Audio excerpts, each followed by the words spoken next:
La police israélienne a interpellé lundi un rabbin soupçonné d'avoir créé une secte et réduit en esclavage une cinquantaine de femmes, en plus de leurs jeunes enfants, dans un complexe résidentiel du quartier Géoula de Jérusalem. La police a refusé de révéler l'identité du suspect, âgé d'une soixantaine d'années, mais elle affirme qu'il était déjà connu des services puisqu'il avait été arrêté en 2015 puis relâché faute de preuves suffisantes. Ces 2 derniers mois, de nouveaux éléments ont permis son arrestation. Le gourou contrôlait de manière absolue la vie d'environ 50 personnes, isolées de leur famille et soumises à son bon vouloir. Des conditions d'esclavage et de harcèlement sont même évoquées. Les victimes auraient subi des douches froides.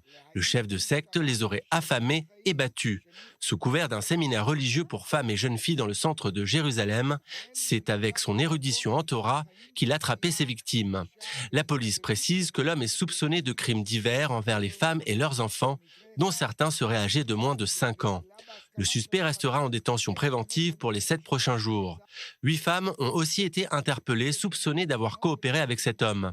En 2019, sous l'impulsion de la campagne MeToo, les plaintes de femmes subissant des violences conjugales ont fortement augmenté en Israël. La police en a enregistré 6200 pour délits et harcèlement sexuel, une augmentation de 160% depuis 2014. Des violences certes physiques, mais aussi psychologiques, sexuelles ou économiques. Cette sordide affaire n'est pas sans rappeler celle de Daniel Ambash en 2013. Ces faits divers ne sont cependant pas représentatifs de la communauté religieuse en Israël. 10% des Israéliens, soit 900 000 citoyens, sont des juifs orthodoxes.